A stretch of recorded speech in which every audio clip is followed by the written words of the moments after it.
เว้าว่ามีเขาอยู่ใส่ก็ได้คือจังว่าเขาลายจังเว้าได้ออกมาคำนี้ผู้บอกว่ามันจำใจคนนางกายเจ็บแห้งอีหลีหักกับเจ้ามานานเต็มที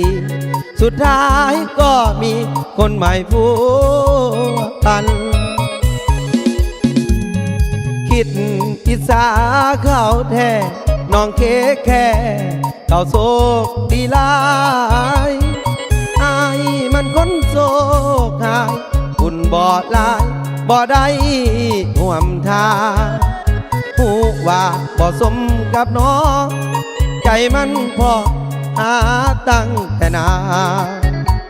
คิดอยากไปเป็นกลางขวางทางคนหัวใจเข้มสิท่าจนว่าเขาทิมเขากินอิ่มเล่มกลางกะเล่มใจบอกปล่อยเขาไปอย่าอะไรหากเขาหมดเกณฑ์ลืมน้องบ่ได้เต็มถึงหมดเกมหากแล้วก็อย่าความคิดหอดน้องนั้นมันทำลายใจอายทุกมือนอนหักน้องนั่นหรือจึงกินเหล้าแทนเข้ากับปลาลืมได้แต่ตอนยามเมายามส่วงเราก็คือเก่านั่นละนาใจเสาวินก็ย้อนสุราหากน้องมาหวังเป็นคู่ปอ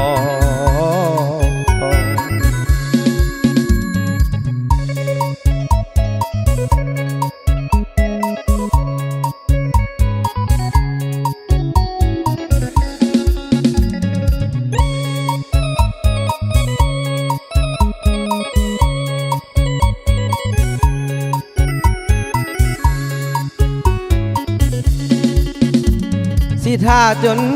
ว่าเขาทิมเขากินอิ่มเล่มกลางกะเล่มใจบอกปล่อยเขาไปอย่าอะไรหากเขาหมดเกณฑ์ลืมน้องบ่ได้เต็ม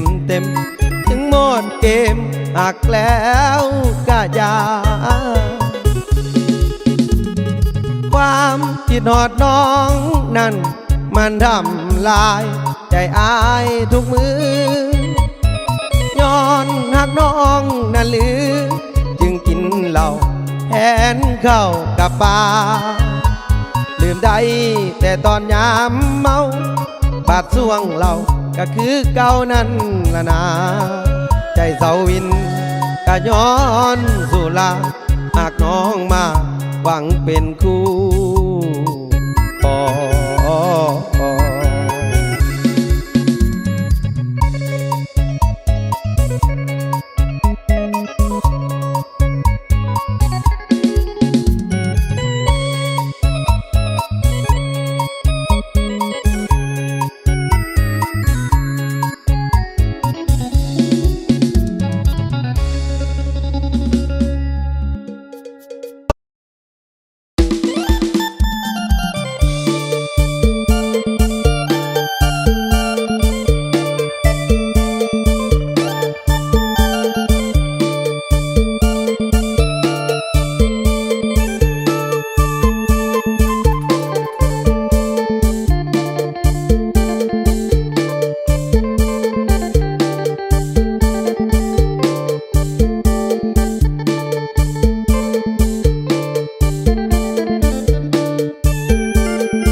อยากลื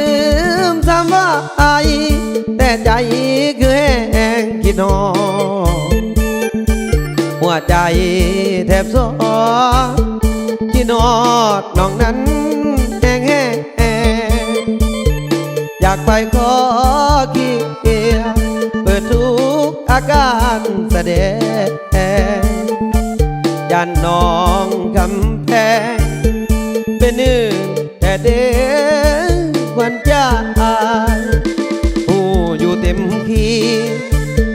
ว่าหากออกนอกตำลา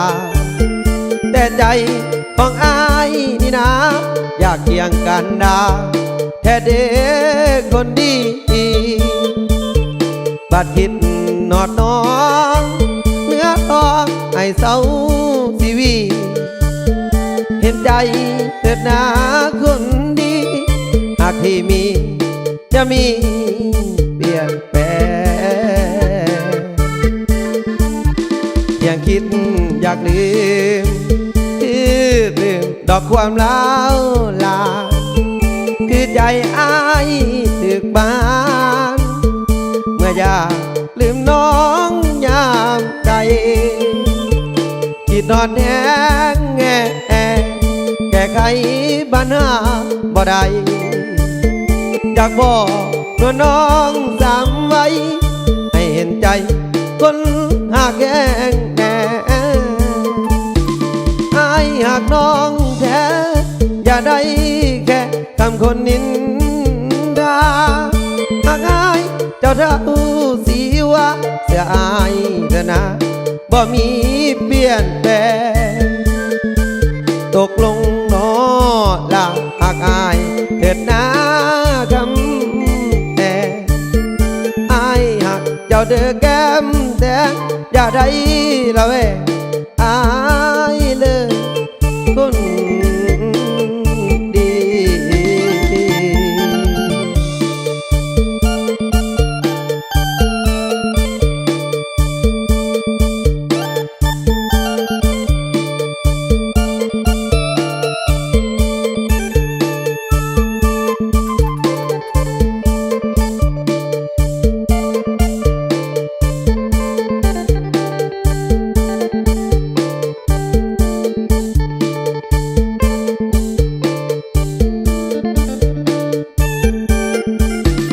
ยังคิดอยากลืมคือตื่มดอกความล้าวลาคือใจอายถึกปานเมื่ออยากลืมน้องยามใดคิดทอดแห้งแก้ไขปัญหาบ่ได้อยากบอกน้องสามไว้ให้เห็นใจคนหากแห้ง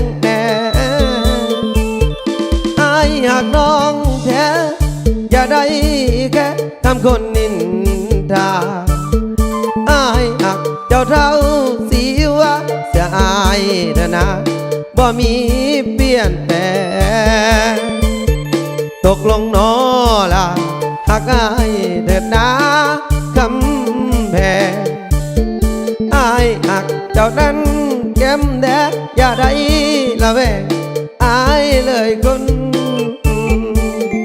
ดี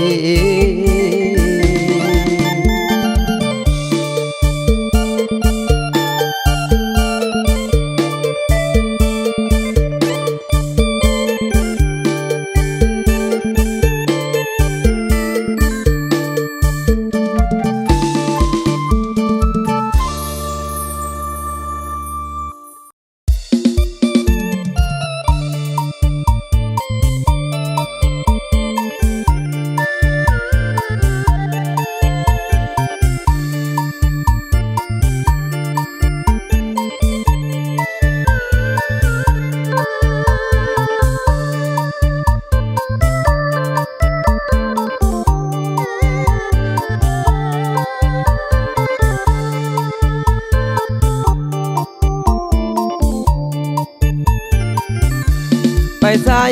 มาเด้อกสิเพเมื่อแนมเห็นน้องหัวใจเสียวนวลน้องวางบ่ลือได้ขอถามแต่ละโอ้ยจะงามถึกใจเห็นน้องอย่างไกลอ้ายนี้อยากขอจากดอกกันเป็นของลิ้นได้บายคือสิมี มาเป็นตาแพ้แย่งบ่อนใดก็งาปัจจัยบาดตาเห็นแล้วไอ้เลยอยากทำอยากได้คนงามมาเป็นเจ้าของใจขอแน่เด้อไอ้ขอแน่เด้อใจน้องจังได้เนื้อทองหักกับอ้ายเธอน้องอยากได้น้องลาเป็นพันยาเดนวลล้อตกลงกับอ้ายเธอน้องสิบอกพอมาขอเอาหน้าแอวบางอ้ายนี่หักน้องเหลือล้นเห็นน้องหน้ามนมาตั้งดนหมายใจหมายตาหากอ้ายนี่ได้โตน้องมาเป็นพันยาสิห่างแต่น้องกันดาศาสนี้ศาสนาบอกขอน้องใจ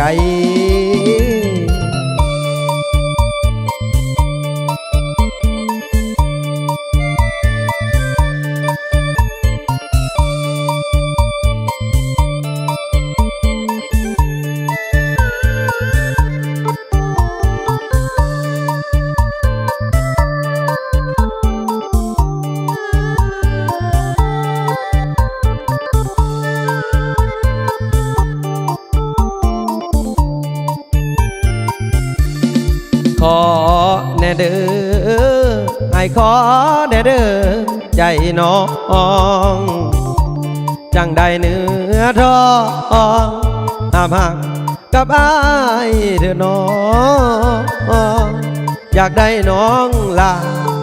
เป็นพันยาเดนวลล้อตกลงกับอ้ายเธอน้องสิบอกพ่อมาขอเอาหน้าแอวบางอ้ายนี่หากน้องเหลือล้นเห็นน้องหน้ามนมาตั้งดนหมายใจหมายตาหากอ้ายนี่ได้โตน้องมาเป็นพันยาสิหักแต่น้องกันดาศาสนี้ศาสนาบอกขอน้องใจ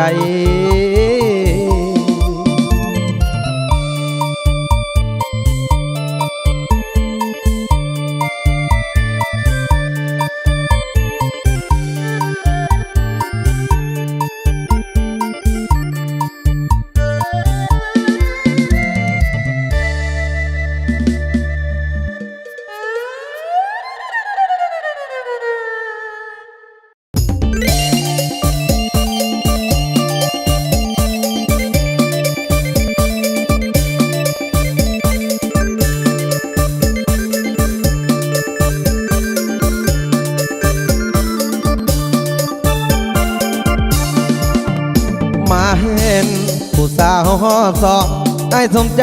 จับดองสาวหอบสองน้องงามลากว่าสาวขึ้นใหม่วัยรุ่นหอบหนึ่งยังอายกว่าสาวขึ้นใหม่วัยรุ่นหอบหนึ่งยังอายยังแม่นงามโดนใจสาวยุงไม่งามทางเนื้อทั้งตัวน้องบ่ได้เสริมบ่ได้แต่งดังให้คมบ่ได้เสริมนมให้ใหญ่ปานมากสมบูรณ์ยังบ่ได้ใส่สิ่งที่หล่อใจเกินโตยังบ่ได้ใส่สิ่งที่หล่อใจเกินโตสาวหอบสองน้องโอ้โหบ่ได้แต่งเติมแต่น้องโดนใจน้องสวยน้องงามขนาดหุ่นในห้อยกินข้าจะขอเป็นท่าหับใสอยากไปเป็นคู่อยู่กับน้องตลอดไปอยากไปเป็นคู่อยู่กับน้องตลอดไปอายอยากแต่งตามวัยเจ้าสาวยุงไม่ลูกมี สาวหอบสองน้องเคยมีผัวผ่านมาเคยมีครอบครัวให้หักครูนัวแต่เด้อคนดียังทรงคุณค่าอยู่ในสายตาอายนี้ยังทรงคุณค่าอยู่ในสายตาอายนี้อายหักร้องอีหลีสาวหอบสองลูกมีอย่างงา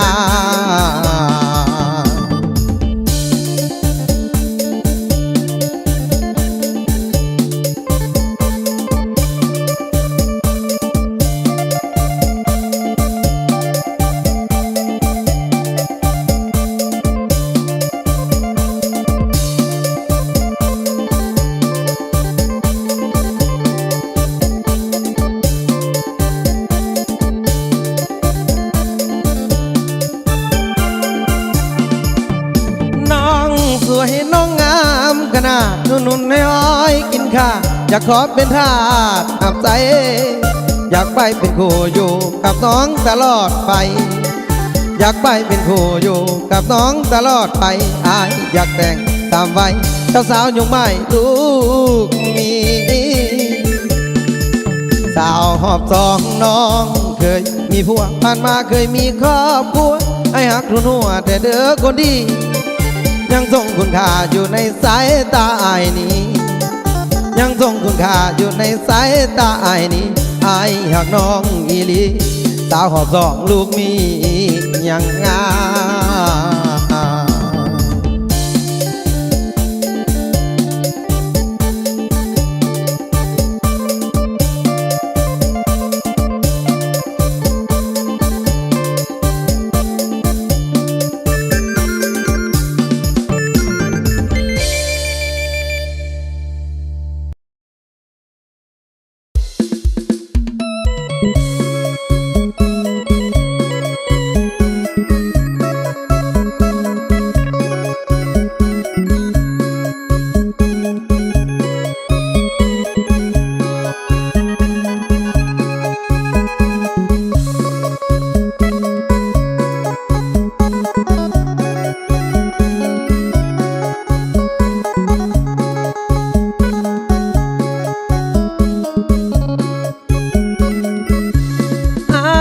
จะรอวัน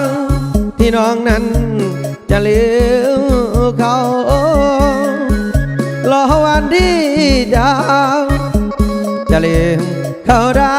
สาวไว้รอวันเจ้าแสงบอกเปิดทางให้อายเข้าไปยังหักและเป็นห่วงใยตามไว้ในใจเลื่อยมายามใดอ้ายก็หักเหมือน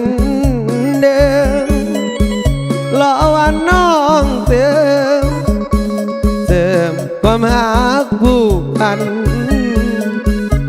ให้หักน้องแห่อีหลีเด้อน้องแจ่มจันด้วยศรัทธายึดมั่นบ่เปลี่ยนพันเปลี่ยนแปลงอยากให้น้องลืมสาดือผู้บ่าวคนนั้นแล้วมาสานฝันต่างหากกับอายเขาแก่ผู้ชายคนนี้หากน้องด้วยใจแก้มแดงลืมเขาจะเทิดคำแพงอายนี้ยังรออยู่นะอย่ารอไปฮอดมือใดก็สร้างให้พร้อมทุกอย่างหากนาลืมเขาบอกมา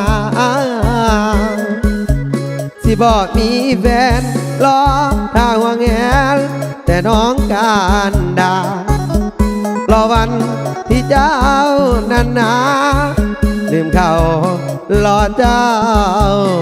เปลี่ยนใจ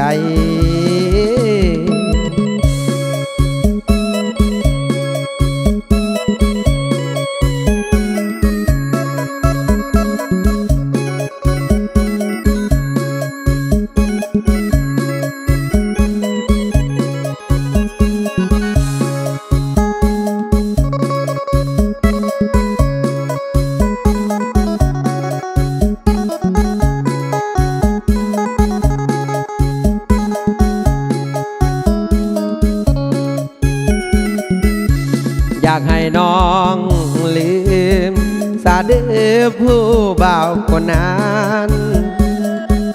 แล้วมาสานฝันสร้างหักกับอายเขาแก่ผู้ชายคนนี้หักน้องด้วยใจแก้มแดงลืมเขาเสียเถิดคำแพงอายนี้ยังรออยู่นานอย่ารอวันอดมือใดก็สาให้พร้อมทุกอย่างหากนางลืมเขาบอกมาสิบอกมีแฟนรอถ้าห่วงแหนกับน้องการดารอวันที่เจ้านาลืมเขารอเจ้าเปลี่ยนใจ